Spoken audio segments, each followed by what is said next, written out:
The game being dubbed Pokemon with Guns, Palworld has sold 5 million units this past weekend. It is so big that even different streamers who you normally don't see play these games are playing it. And it's hard not to see why. This is a survival game with Pokemon style stuff, and we need to talk about it because I've been playing into this and I'm enjoying myself with this game. Let's take a look at today's article from PC World. But first, let's take a look first at some of the tweets and stuff coming out of this game, including this tweet from my good pal Tetsu's Temple, who goes by the name Unfortunate One when I first met him. He actually has his own server to play this game. Look at this, 5 million PAL tamers in only 3 days. It's incredible how a lot of people are playing Palworld right now. Incredible. Look at how cool this thing is. That's cool. That's awesome right there. And and it's very good stuff. It's very good stuff here. Okay, how high is this gonna get? We have to see. But let's take a look at the article from PC World. If you keep an eye for the gaming news at all, you might have heard about a strange little indie game in development over the last couple of years. Often stylized as quote Pokemon with guns, Palworld is an odd Psyduck, a fusion of modern crafting games like Ark and Valheim with a familiar fighting style of the world's most lucrative media franchise. Its launched this weekend as a shocking success, selling over 5 million copies, shooting to its current number 3 concurrent player spot on Steam.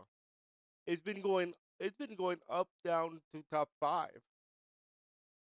That's not the third most played Steam game this weekend. No, Palworld gets the number 1 spot with with a bullet among recent releases.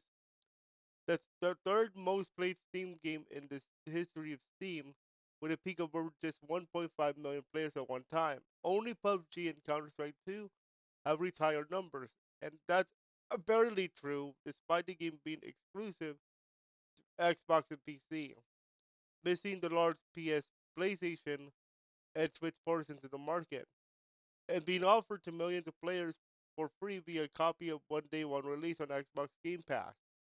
Console and Game Pass PC players aren't included in the same sales or concurrent player numbers.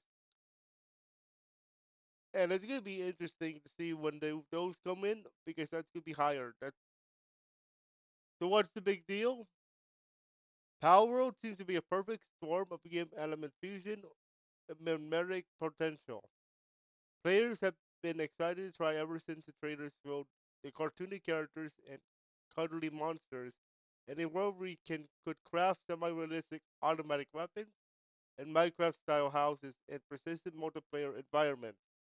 Power Road also includes a dash of exploration elements from open-world games like Zelda Breath of the Wild. It probably doesn't hurt that trailers have a bit of edge to them. They showed they showed the teenage-looking player characters working with their captured monsters to death and automated resource factories and engaging in permanent combat, but that's far more worse than for its versatile than its strictly E for everyone inspiration. Power Road appears to be engaging with the disturbing implications of the long running Pokemon games like dogfighting and animal exploitation. The Nintendo's franchise will only hint at the fear of suddenly its squiggly screen image. It might just be that Power World scratching the itch of the adult players who've been eager for more complex take on monster hunting and battling since the days of the Game Boy Color. It doesn't hurt. It it probably doesn't hurt the fact that the last few mainline Pokemon games have been still at best, disappointing at worst. True, Pokemon has been the same old, same old. Look at this game. Cloud World is a whole different ballgame, folks. Pocket Pair, Power World isn't without its issues. Despite security a deal with Microsoft for inclusion on the Game Pass. It has the usual runs, bugs, and stability issues of indie game with a huge scope of persistent online play. Especially picky fans who want to point out that its colorful, modern designs might veer over the line of almost parody into straight ripoff. But if the player count and early reviews are any indication, there are literally millions of fans who don't mind that and have made Palworld the first certified smash hit of 2024.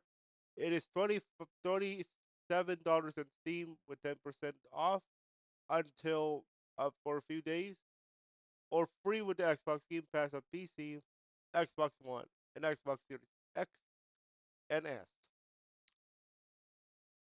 Now, I mentioned that streamers you usually don't see playing on Palworld are playing Palworld. Let's have a look at my community tab recently. So normally you don't see you see penguins with this Miss Voice Critical play something, but not Palworld. He's been having a blast. Even even Face Jeb has been getting into the Palworld. And usually Face Jeb is not about Palworld. He's about Call of Duty. He's usually about Call of Duty and other things.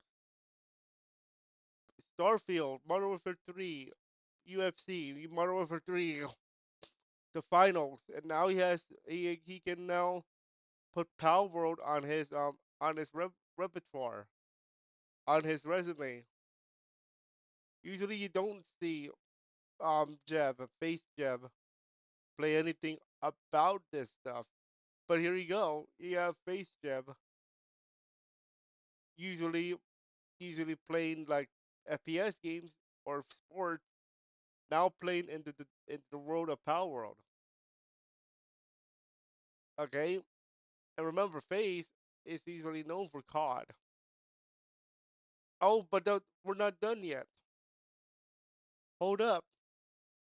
Because in addition to Face, Asmongold has been diving into the Palworld. And remember, you normally see him not play Palworld. You usually see him play World of Warcraft or even Final Fantasy.